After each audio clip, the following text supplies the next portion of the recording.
Untold Africa, Chains of Sand, Crowns of Gold, Mali's Fight for Freedom. Hey, history trekkers and truth excavators. Welcome back to Untold Africa. Today we're journeying into the heart of West Africa, to a land synonymous with ancient empires, legendary scholars, and an enduring spirit of defiance, Mali. But our story isn't just about glorious pasts or political independence. It's about how foreign powers try to reforge a rich civilization into a mere resource hub. Get ready for a deep dive into Mali's colonial past and its fiery struggle for freedom through the powerful lens of class. For centuries, the region now known as Mali was home to powerful, sophisticated empires like Ghana, Mali, and Songhai, renowned for their wealth in gold, their trans-Saharan trade routes, and their centers of learning like Timbuktu. But as the 19th century waned, a new force arrived: the French. Driven by the scramble for Africa, France began its conquest, a brutal campaign that eventually molded these diverse territories into what they called French Sudan, a massive piece of their West African colonial puzzle. The French didn't just conquer land, they restructured society for their own gain. They saw resources, agricultural land for cash crops, minerals, and most importantly, labor. They imposed heavy taxes, often payable only in French currency or through forced labor.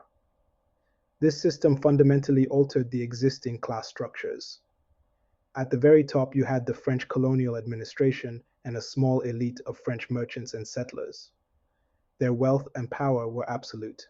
Below them, a tiny emerging African elite sometimes found themselves in intermediary roles, acting as chiefs or civil servants, benefiting from their proximity to power but still subservient.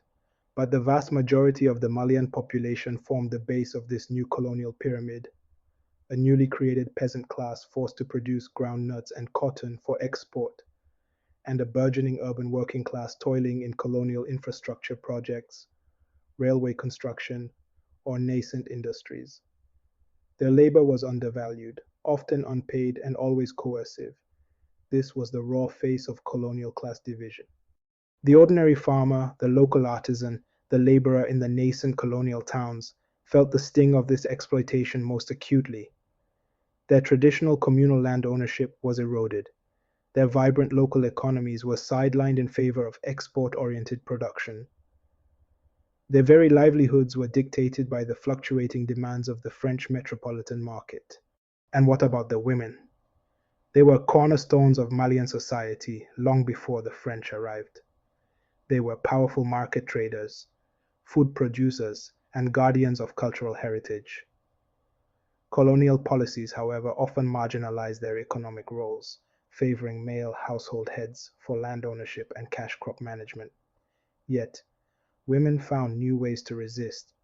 They became vital figures in maintaining the household economy, using their traditional market networks to spread anti-colonial news, organize boycotts of French goods, and provide crucial logistical support to resistance movements, often silently and bravely, under the very noses of the colonial authorities. Their subtle defiance and organizational prowess were economic and social powerhouses against the system.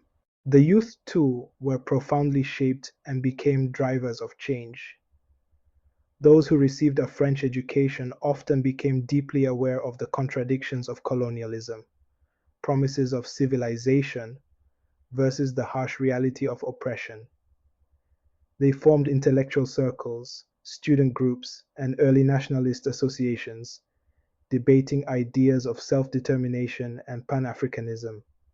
Unemployed youth in the growing towns, restless under colonial rule, became the eager foot soldiers of protests and demonstrations, pushing for a future where their own aspirations could finally take root. Resistance, however, wasn't always organized with grand speeches.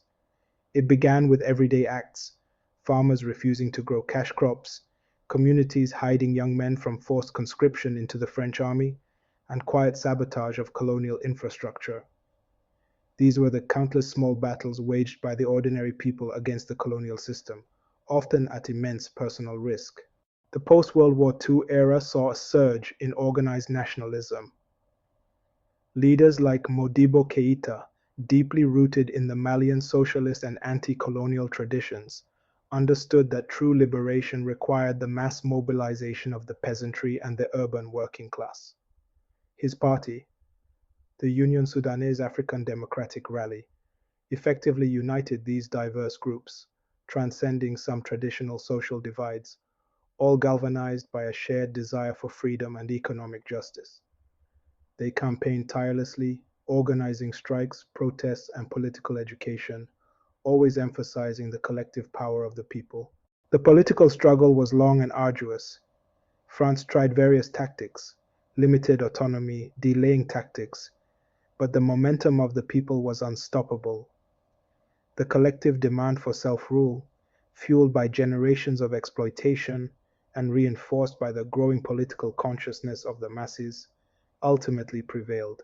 On September 22, 1960, the Mali Federation, which soon became the Republic of Mali, finally gained its full independence.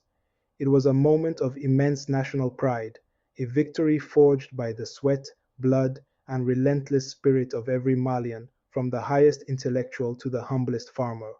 The colonial legacy, however, ran deep.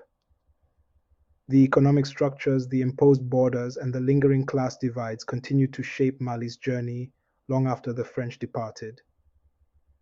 But understanding this period through the lens of class analysis reveals the true architects of independence, not just political figures, but the countless ordinary men, the resilient women, and the idealistic youth who, through their daily struggles and acts of defiance, paved the way for a free Mali. Their fight for dignity and self-determination continues to inspire. This is the Untold Africa. The story doesn't end with independence. It begins in the streets, the fields, and the homes of the people. Share their story. Question the narratives. Don't forget to like, share, and subscribe to Untold Africa for more stories, where ordinary people make extraordinary history, and as we continue to explore the stories that shaped Africa's past and future. Together, let's celebrate the legacies that define us. Until next time, stay critical and keep questioning.